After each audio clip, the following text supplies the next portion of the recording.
स्वागत है आप सभी का आपके अपने यूट्यूब चैनल विद्या मंच पे। दोस्तों आज मैं आपके सामने बहुत दिन बाद आया हूं क्योंकि सबसे मेन वजह है कि बहुत सारे फ़ोन कॉल्स और मैसेज आते हैं कि सर हमें 20 नवंबर को राज्यकर्मी का दर्जा तो दे दिया गया, नियुक्ति पत्र तो दे दिया गया, लेकिन हम लोग को एनपीएस का लाभ या बढ़ावा वेतन या अन्य सुविधाएं जो राज्यकर्मी को मिलती है वो कब से मिलेगा, क्योंकि ये सवाल हम सभी के मन में है। और इस बात को अभी कोई भी जो है शिक्षक इस बात को सही से नहीं रखता है, या फिर कहिए कि नियुक्ति पत्र लेने के बाद लोग सोच रहे हैं कि हमें जब मन तब सरकार दे ही देगी।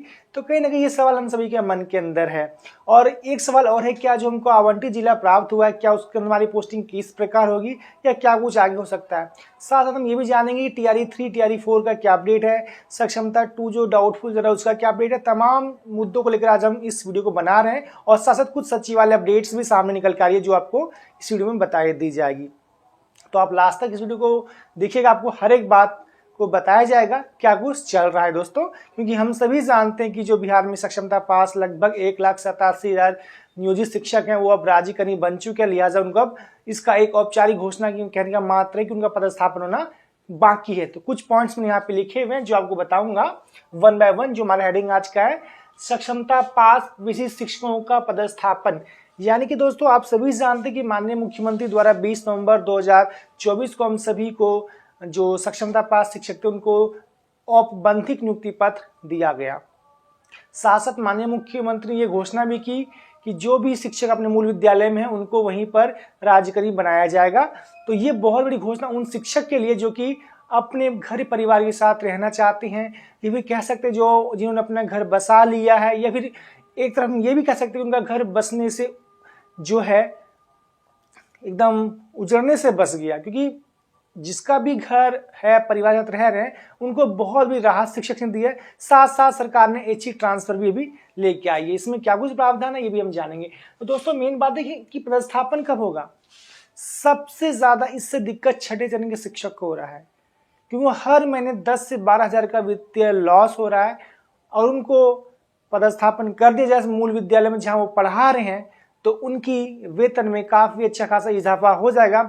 विशेष तौर पर जो हमारे बीएड शिक्षक साथी हैं 125 में, उनके लिए संजीवनी बूटी का ये काम करेगा, क्योंकि उनका वेतन बिहार में सबसे कम है, क्योंकि उनको अभी तक उनका फिक्सेशन नहीं हो पाया है, न उनको ग्रेड पे मिला है। बिहार के तमाम जिलों में वो अल्प वेतन में काम करने को मजबूर है, लिहाजा वो ट्रेंड होते हुए भी। तो कहीं ना कहीं अगर विशिष्ट शिक्षक का दर्जा दिया गया है तो इसका सबसे ज्यादा फायदा अगर किसी को है तो छठे चरण को है, और उससे भी ज्यादा फायदा किसी को है तो वो हमारे बीएड शिक्षक साथी जो प्राइमरी वाले उन सभी को है। लिहाजा हमारे मन में एक सवाल है कि पदस्थापन कब होगा। देखिए दोस्तों 20 नवंबर को हमें नियुक्ति पत्र दे दिया गया और हम लोग इसको लेकर शांत बैठ गए। आज लगभग 5-6 दिन हो चुका है, लेकिन इस पे अभी तक कोई पहल नहीं किया गया है, क्योंकि एसी सर ने साफ कहा था कि हम अलग से एक पत्र जारी करेंगे, लेकिन वो पत्र अभी तक सामने नहीं आ रहा है, जिसको लेकर हमारे शिक्षक साथी भी उतनी सक्रिय नहीं है। वो सोच रहे हैं सरकार जब होगा बना ही देगी, क्योंकि ऐसा सोचना हम सभी के लिए महंगा भी पड़ सकता है, क्योंकि सरकार अपने मन से जल्दी कुछ नहीं करती है। हमें उनको मनवाना पड़ता है, उनके सामने मांगे रखनी पड़ती है जिससे कि हमारी मांग पूरी हो सके। तो ऐसे में जो कुछ पॉइंट्स मैं बता रहा हूं कि सक्षमता पास, इसके पीछे कई सारे रीजंस हैं कि जो सूत्र बताते हैं कि इनका पदस्थापन हो सकता है जनवरी में किया जाए, क्योंकि सरकार चाहती है कि एक इंक्रीमेंट बचा लिया जाए, जिस वजह से इनकी पोस्टिंग जो मूल विद्यालय में होनी है जहां पढ़ा रहे हैं वहां पे अभी इसमें सर विभाग जो है विलंब कर रही है। लेकिन इसको लेकर जो पत्र वगैरह है वो इस महीने के अंत तक जारी हो सकता है पदस्थापन को लेकर, कि मूल विद्यालय पदस्थापन किस प्रकार किया जाएगा। इसको लेकर लेटर भी जारी हो सकता है। लेकिन एक सवाल है, जब नियुक्ति पत्र 20 नवंबर को दे दिया गया तो बाकी लाभ हमें बाद में क्यों दिया जाएगा, इसको भी 20 नवंबर से दे दिया जाए। ये सभी मांग हम सभी को रखनी चाहिए, इन तमाम मुद्दों को, ताकि हम लोगों को फायदा मिल सके। क्योंकि हम सरकार के भरोसे बैठे रहेंगे तो हो सकता है कि जनवरी से ना होकर फरवरी मार्च अप्रैल भी जा सकता है, कोई बड़ी बात इसमें नहीं होगी।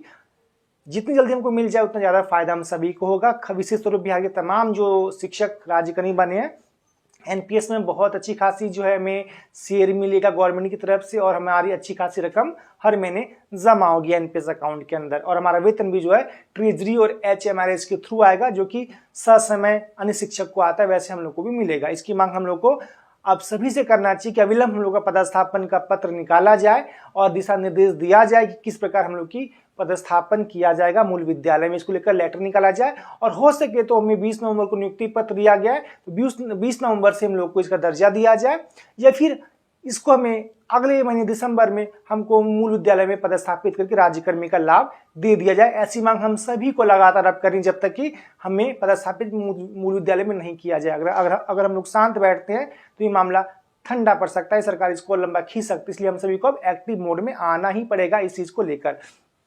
अगला है आवंटित जिला में पोस्टिंग ट्रांसफर। दोस्तों बहुत शिक्षक के मन में सवाल है, मुझे दिखा रहे थे कि मैं आपको एग्जाम्पल देना चाहता हूं कि मेरे यहाँ पे कुछ शिक्षक जो मुंगेर जिला के हैं वो बांका में पढ़ा रहे, लेकिन उनके जो नियुक्ति पत्र पे साफ साफ लिखा हुआ है जिला शिक्षा पदाधिकारी मुंगेर और साइन भी मुंगेर का है। अब सवाल है, कुछ लोग इसको कोर्ट कहते कोर्ट में ये ग्राउंड बनेगा केस करने का या फिर उनका क्या होगा। तो दोस्तों सबसे पहले मैं एक बात आपको बता देना चाहता हूं कि सरकार के सामने अगर उनके पास जो है नीति बनाने की अधिकार उनको संविधान से मिली हुई है, सरकार कोई भी नीति पॉलिसी बना सकती है और हर पॉलिसी को कोर्ट में चैलेंज नहीं किया जा सकता बशर्ते वो नियम के अनुकूल हो। तो कहीं ना कहीं अगर वो ट्रांसफर पॉलिसी बना के लेके आई है ऐच्छिक वाली, तो यहाँ पे जो आवंटित जिला से वंचित शिक्षक हैं उनको आवेदन करना चाहिए और इसमें सर्वोच्च प्राथमिकता वैसे सक्षमता पास को मिलना चाहिए जिनका आवंटित जिला में पोस्टिंग होना है और वो वर्तमान में पोस्ट जिला में नियुक्ति पत्र ले चुके हैं। तो लिहाजा उनको नियुक्ति पत्र जो मिला हुआ है वो अविलंब जो है अपने आवंटित जिला में आवेदन करे, उनको वहाँ पे सर्वोच्च प्राथमिकता के तौर पर उनका ट्रांसफर किया जाएगा। और ये पॉलिसी जो है जो सूत्र बता रहे हैं ये पॉलिसी बहुत जल्द इस महीने के अंत तक हम सभी के सामने ट्रांसफर पॉलिसी आ जाएगी। हो सकता है इसको कैबिनेट की अप्रूवल भी लेनी पड़े, ये भी शिक्षा विभाग अपनी तरफ से इसको जारी कर दे। यानी कि ट्रांसफर पॉलिसी काफी हद तक सुधार होकर आपके सामने आने वाला। इसके अंदर अनुमंडल हटा दिया गया, आपको पंचायत प्रखंड का विकल्प मिलेगा चुनने के लिए, जो कि बहुत बड़ी राहत है। और सबसे मेन बात यह कि महिला पुरुष को एक समान किया गया, कहीं भी लैंगिक भेदभाव नहीं है, सबके लिए समान अवसर होंगे ट्रांसफर पॉलिसी के लिए। इसमें बीपीएससी शिक्षक भी ट्रांसफर के लिए अप्लाई कर सकते हैं, दूर दराज के शिक्षक भी अप्लाई कर सकते हैं, साथ साथ जो बीमार ग्रसित शिक्षक है पति पत्नी भी यहाँ पे अप्लाई कर सकते हैं, उनको इसमें ट्रांसफर अवश्य ही मिलेगा। तो ये चीज हमारे सामने बहुत जल्द आ जाएगी। आगे ट्रांसफर पॉलिसी मैंने आपको बता दी, इसके लिए बहुत जल्द विभाग जारी करने जा रहा है। आगे आप देखेंगे सक्षमता डाउटफुल काउंसलिंग, इनकी काउंसलिंग अभी चल रही है। इनकी जैसी काउंसलिंग कंप्लीट होगी जो सक्षमता फेज 1 के हैं उनको भी नियुक्ति पत्र दिया जाएगा और बंदी, फिर इनका भी पदस्थापन बहुत जल्द किया जाएगा। आगे आप देखेंगे BPSC TRE 3 and head teacher का जो ज्वाइनिंग है वो भी इस महीने के अंत तक इनके लिए गाइडलाइंस जारी हो सकती है और संभवतः इनका दिसंबर में काउंसलिंग करा ली जाएगी। टीआरई 3 और हेड टीचर जो अभी रिजल्ट आया है इन सब का दिसंबर में काउंसलिंग करा लिया जाएगा और इसके बाद इनको बहुत जल्द पोस्टिंग कर दी जाएगी। तो इनके लिए बहुत बड़ी खबर है कि इनकी काउंसलिंग की तिथि बहुत जल्द जारी होने वाली है सचिवालय स्तर से, क्योंकि इसके लिए शिक्षा विभाग बहुत एक्टिव मोड में काम कर रहा है। बहुत जल्द आपके सामने किसी भी टाइम अब इनका जो काउंसलिंग का लेटर है वो जारी हो सकता है, बशर्ते इनके जो बाकी रिजल्ट्स वगैरह हैं टीआरई 3 के वो जारी हो जाए, वो भी बहुत जल्द जारी होने वाले हैं, क्योंकि बहुत सब्जेक्ट का रोस्टर शिक्षा विभाग को प्राप्त हो चुका है और बीपीएससी को वो भेज दिया गया है। तो ये भी सारी अपडेट्स इसके अंदर है। सबसे मेन जो आज का हमारा अपडेट्स है जो आप मैं बताने जा रहा हूँ टीआरई 4 को लेकर है, आप स्क्रीन पे साफ साफ देख सकते हैं। यहाँ पे साफ साफ जो है आज का क्वेश्चन था, इसमें पूछा गया था कि टीआरई 4 की वैकेंसी कब आएगी, क्योंकि लाखों शिक्षक को उम्मीद है कि टीआरई 4 आएगा तो हम शिक्षक बनेंगे, क्योंकि बिहार में जो शिक्षक का रेशियो है वो किस प्रकार का है और शिक्षक जो अपनी उम्मीद लगाए बैठेंगे शिक्षक बनेंगे टीआरई 4 के अंतर्गत, तो उनके लिए जो अभी न्यूज निकल के आ रहा है वो थोड़ा सा चिंता का विषय है। क्योंकि शिक्षा मंत्री का जो आज तारांकित प्रश्न का जवाब उसमें दिया गया, उनका साफ कहना है कि टीआरई 3 और हेड टीचर की बहाली करने के बाद हमें जो राष्ट्रीय औसत है छात्र शिक्षक का हम पूरा कर लेंगे। जब औसत पूरा कर लिया जाएगा रेशियो स्टूडेंट और टीचर का, तो इसका बहाली टीआरई 4 की आ पाना मुझे ऐसा लगता है पर्सनल कि विलंब हो सकता है, डिले हो सकता है, इसमें समय लग सकता है और ये अब जो जल्द आने की संभावना थी उस पर पूर्ण विराम लग सकता है टीआरई 4 की वैकेंसी के लिए। यानी कि अब टीआरई 4 वैकेंसी काफी लंबे समय के बाद आ सकती है, ऐसा वक्तव्य आज शिक्षा मंत्री का तारांकित प्रश्न में दिया गया है, जो कि ये साफ साफ देख सकते हैं। उन्होंने साफ कहा है कि जो हमारा रेशियो है टीआरई 3 के बाद वो 31:1 है, यानी कि 31 छात्र पे एक शिक्षक प्राइमरी लेवल पे काम कर रहा है, जो प्राइमरी 1 to 5 हो, 6 to 8 हो। और जो आपका सेकेंडरी है, सीनियर सेकेंडरी का लेवल है, वहां पे इसका 44:1 काम कर रहा है, यानी कि 44 स्टूडेंट्स पे एक शिक्षक काम कर रहे हैं। तो ऐसे में जिनका राष्ट्रीय मानक है वो फुलफिल हो रहा है इस तरीके से। तो TRE4 की वैकेंसी जो है ये एक चिंता का विषय है। तो आप सभी से आग्रह करूंगा, इंतजार कीजिए, लेकिन शिक्षा मंत्री के वक्तव्य स्पष्ट होता है कि इसमें विलंब बहुत ज्यादा हो सकता है।